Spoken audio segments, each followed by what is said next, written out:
I think it's pathetic. It's existed for 20 years, and the increase that they're making for the current crisis is only a few hundred in addition to what they have.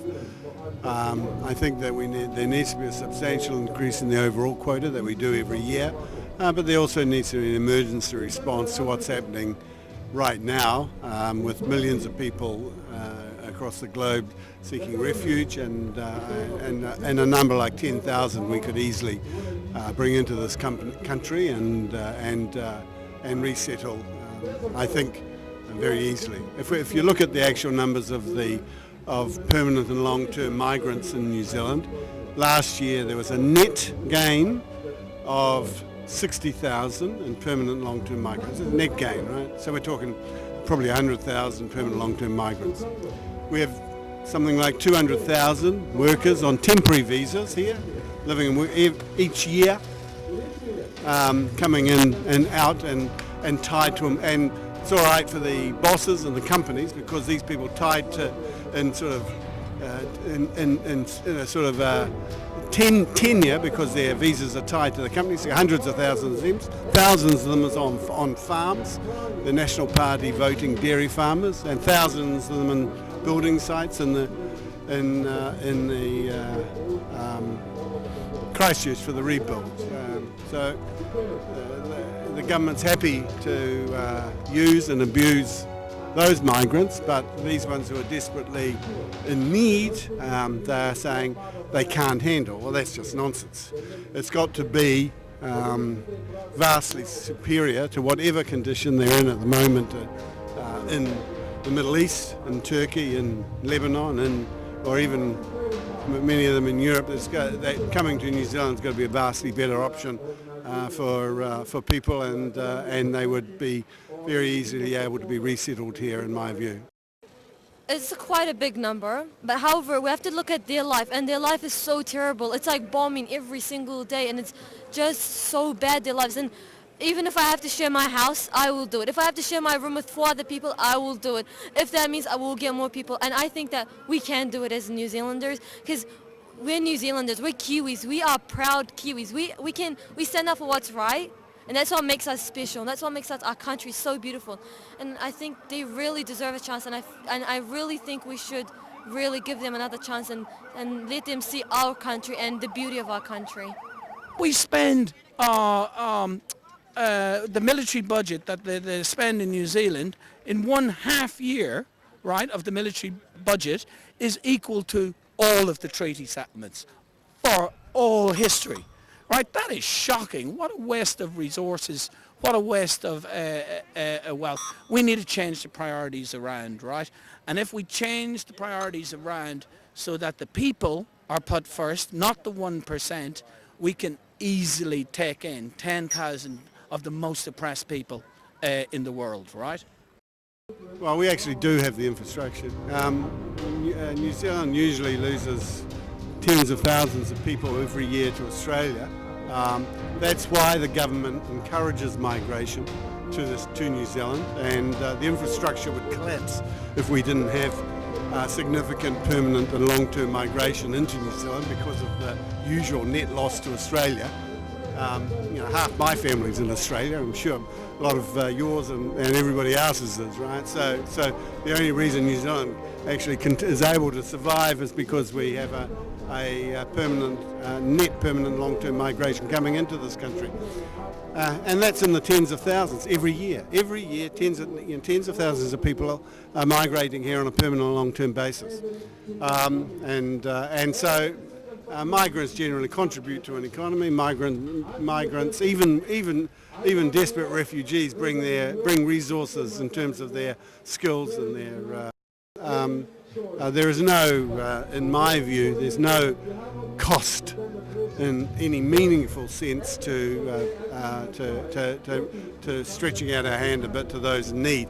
And I think if we don't do it, we're less as human beings. We become lesser people. We become less human. If we don't respect others, we can't respect ourselves. I think that's always been my view about life. And so saying you can only look after your own family or whānau before is in my view not a logical. A logical. You always start there, of course. You've got a special responsibility there. But if you can't reach out further than that, then you're not really human, because we became human by becoming more than just the family around us, by reaching out, by organising collectively, by organising communally. That's what made us human, and we've got to continue to do that in the world today. It's crazy, really, and just to see some of our people in New Zealand come out and say that our government's not doing enough to help the victims of war, of civil war. It shows that we do have compassion, and we need to do something seriously. You know, taking a few hundred is nothing. That's just a waste of time. We need to take thousands to make a difference and show other countries that New Zealand is an international player in compassion and doing something that is needed in a crisis such as this. All Pacific people are just as compassionate as other countries. I'm sure they do as much as they can. Pacific nations. Aotearoa is a Pacific nation. We're part of the Pacific Ocean. So together we can make a difference and doing it as much as we can. That's already happening. It's happening in islands already. We have one that's in prison now because his country is at risk of being flooded, and he's here in prison because our government is not going to take any responsibility. That's another refugee that's not been looked after, not been heard. I think it's completely ridiculous, right? You look at the one excuse that keeps being pulled out, and it's that it will cost too much. There's no way that accepting more refugees is going to cost too much. We spent we lost $250 million a year just by selling the assets that the national government sold last term. That $250 million a year could cover 10,000 refugees easily. Kia hau nei he take tinoa wangawanga tēnei, nā te mea ki ngā wāhi pera kia Sauria, ai mahi tūkino ana te kāwanatanga ki o rātou tangata whenua anō.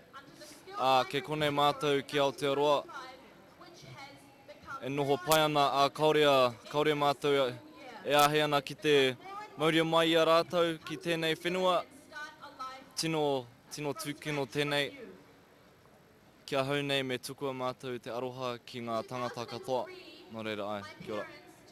In Aotearoa, of course refugees can try and find refuge elsewhere, but we're still a player on the global stage. We still need to do our part. It doesn't make any sense to just say, oh hey, these refugees, they can go off to Germany, they can go off to Hungary.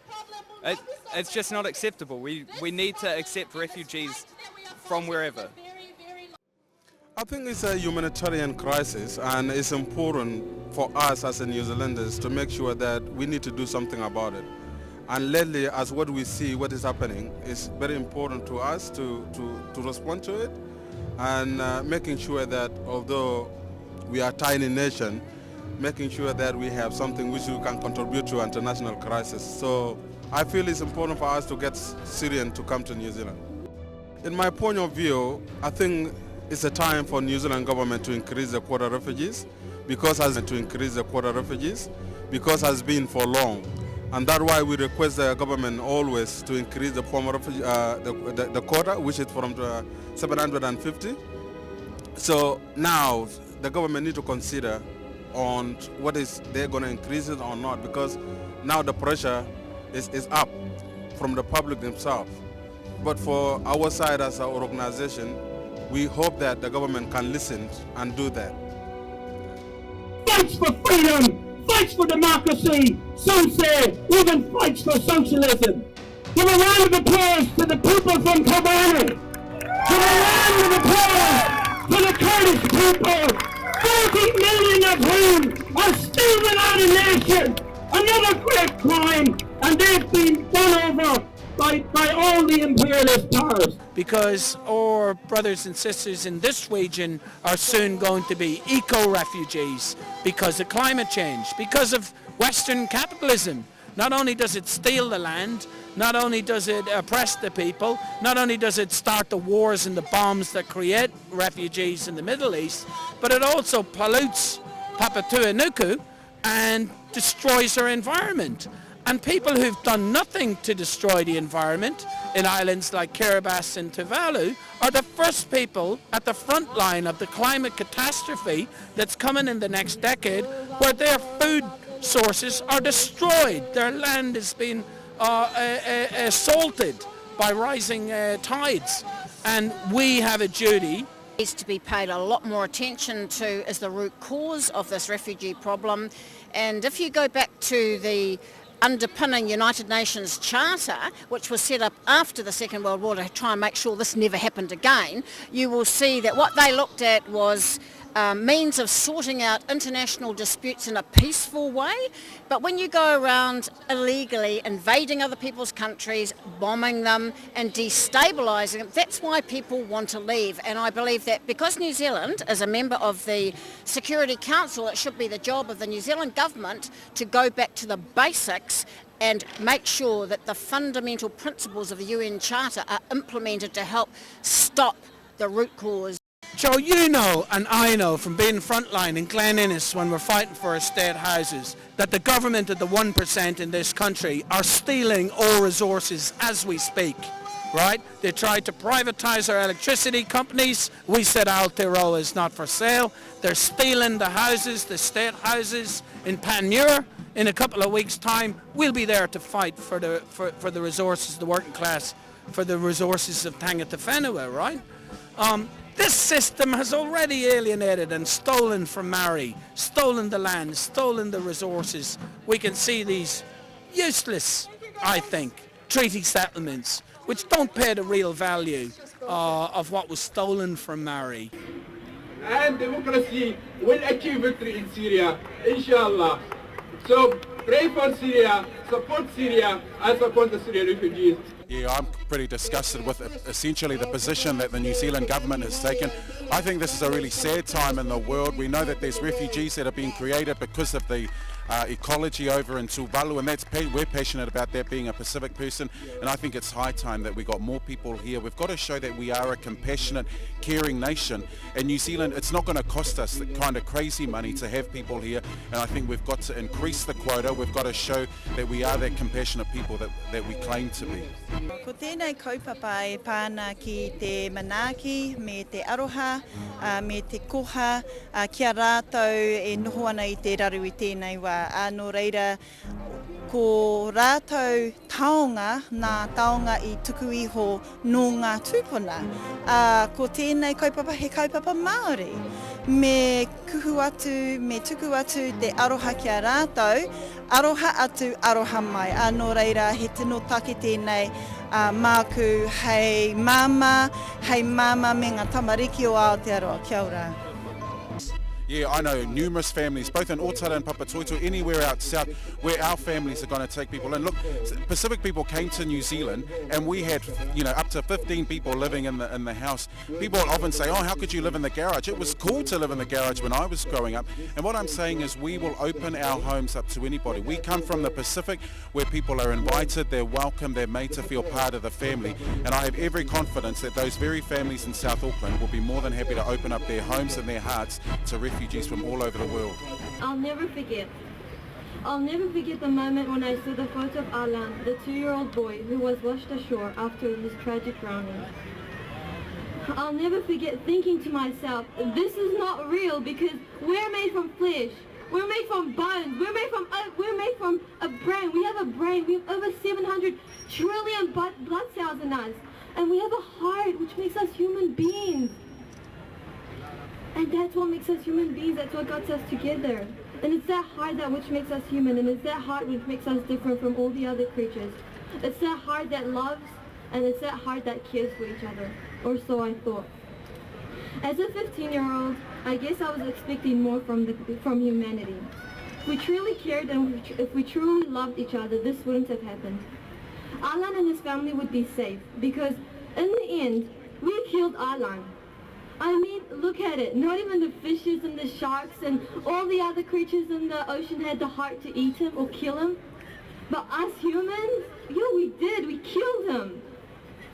Most definitely. I was a refugee. So I came here under the name of refugee, and I was treated really, really generously, and I absolutely love New Zealand to bits. I'm a Kiwi. I consider myself a Kiwi, and I consider myself half New Zealander. I'll always be Kurdish, but I am a New Zealander. It's part of me now, and it's a part of me that I can never take away, and I absolutely love it. And I think New Zealand is gonna give so many opportunities to so many people, and only if we would accept so much more people. And I feel like we have so much space, and our land is so beautiful, and there's so much we can share, and I feel like they deserve another chance in life, because their life is not great there. I know, I lived there, and their life it's not that great. It honestly isn't.